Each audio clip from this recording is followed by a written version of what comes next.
গেল ১৩ দিনে Malaysia immigration অভিযানে আটক হয়েছে ১১৬ বাংলাদেশি সহ ৪৪৪ জন। কুয়ালালামপুর ও এর আশপাশের এলাকায় অভিযান চালিয়ে তাদের আটক করা হয়।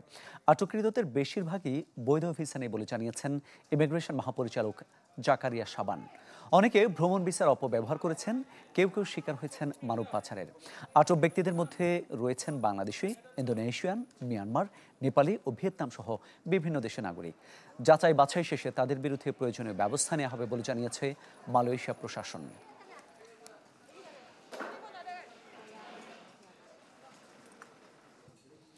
দর্শক, চলমান অভিযান নিয়ে আমরা আরো বিস্তারিত জানাবো। মালয়েশিয়া ইমিগ্রেশন বিভাগের সামনে থেকে যুক্ত হচ্ছেন সহকর্মী ওয়াহিদ সোহান। সোহান, আটককৃতদের মধ্যে বাংলাদেশিরাই বেশি কেন, এবং এরপরে আসলে প্রসেসিংটা কি হবে, তারা কিভাবে বাংলাদেশে ফিরতে পারেন, কিংবা আইনি ব্যবস্থাগুলো কি হবে?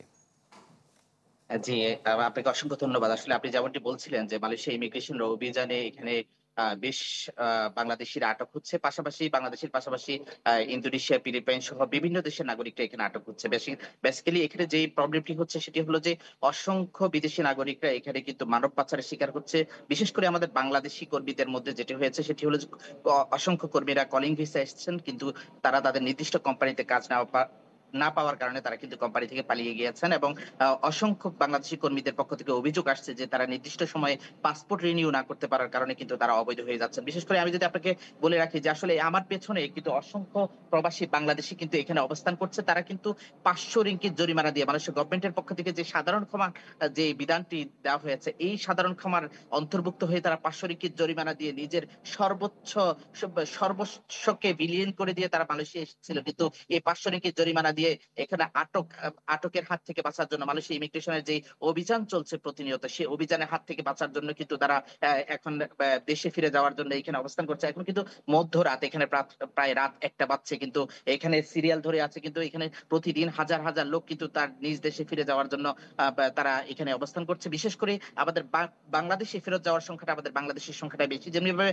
আপনি বলছিলেন যে আমাদের আটকের যেই পরিধিটা, এই পরিধিটাই কিন্তু আমাদের বাংলাদেশের সংখ্যাটাই বেশি। আরেকটি যে কথাটি বলছিলেন আপনি, যে এখানে যারা ইতিমধ্যে আটক হয়েছে, আসলে তাদের আ আ কে আমরা যদি বলি যে তারা দুর্ভাগ্যবান। তারা এখানে মালয়েশিয়ার ইমিগ্রেশনের যে আইনি প্রক্রিয়া রয়েছে, তাদেরকে কে যদি নির্দিষ্ট সময়ের মধ্যে তারা যেহেতু এখানে তাদের ভিসা এক্সপায়ার হয়ে গেছে, তারা এখান থেকে তারা ভিসা এক্সপায়ার হয়ে যাওয়ার পরে নিজ দেশে ফিরে যান নাই। যার কারণে তারা আটক হয়েছেন। এখন তাদেরকে আইনি প্রক্রিয়ার মাধ্যমে যেটা হবে যে একটা নির্দিষ্ট জরিমানা দিতে হবে, অথবা তাদেরকে দীর্ঘদিন জেল খেটে এখান থেকে কিন্তু তারা দেশে ফিরে যেতে পারবেন। তবে আরেকটি বিষয় যে আসলে এখানে মালয়েশিয়াতে বাংলাদেশ হাই কমিশন রয়েছে। তারা যারা আটক হয়েছেন তাদের ব্যাপারে সিদ্ধান্ত নিয়ে মালয়েশিয়া গভর্নমেন্টের সাথে আলোচনা করে দ্রুততম সময়ের মধ্যে কিন্তু তারা ইচ্ছা করলে তাদেরকে দেশে ফিরিয়ে নিয়ে যেতে পারে। কিন্তু এই জায়গাটায় বাংলাদেশ হাই কমিশনের পক্ষ থেকে যে পদক্ষেপ নেওয়া দরকার, এটি কিন্তু বরাবরই কিন্তু তাদের মধ্যে একটা অনীহা বিরাজ করছে। আমি আরেকটি বিষয় আপনার মাধ্যমে বলে রাখতে চাই যে আসলে এই মুহূর্তে মালয়েশিয়া সরকারের পক্ষ থেকে যেই সাধারণ ক্ষমাটা দেওয়া হয়েছে, এই সাধারণ ক্ষমার মাধ্যমে